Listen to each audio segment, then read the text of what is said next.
The Boeing 757 never sold all that well. First delivered to airlines in 1981, the 757 program amassed just over 1,000 orders during its run of production. Comparatively, its little brother, the 737, has been ordered over 15,000 times. Recently, though, 757s have become a hot commodity, with many airlines delaying the planned retirement of their jets. So why haven't we heard anything about Boeing giving the 757 new engines like they've done for the 737 MAX and the 777X? Let me explain.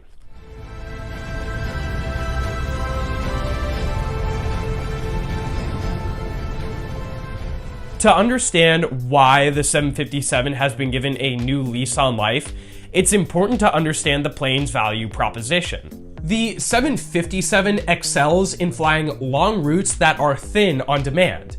Think Newark, New Jersey to Lisbon, Portugal. While the 757 was in production, these routes weren't all that profitable.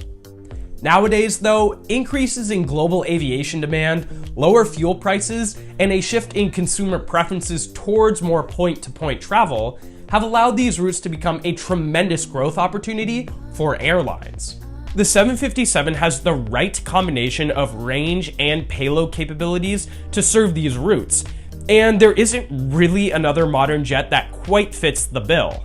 The recently launched 737 MAX 10 and A321XLR can't quite match the 757's range and performance, while the wide-bodied A330neo and 787 carry too many passengers.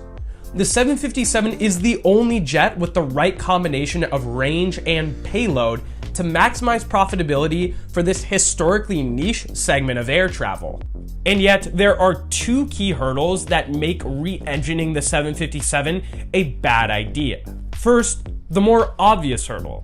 The 757's design is very old. Now, you might point to the 737 and say that its design predates the 757 by a dozen years, and yet it's been re-engined multiple times with great success.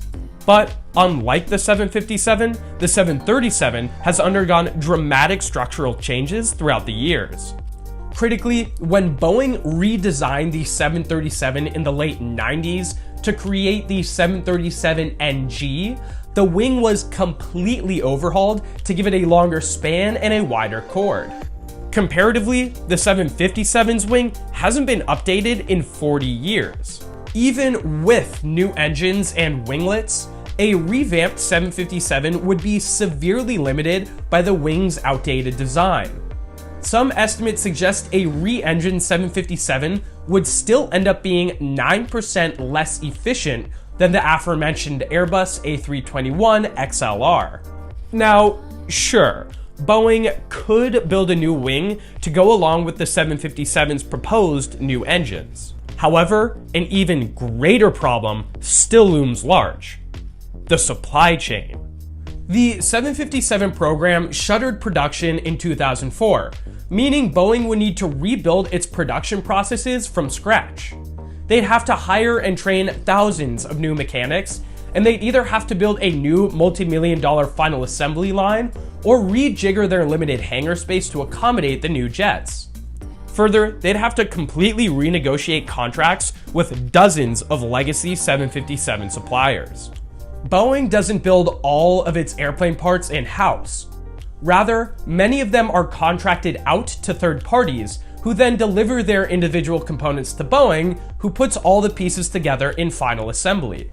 These suppliers would also have to make substantial capital investments in order to re-establish their 757 supply cadence.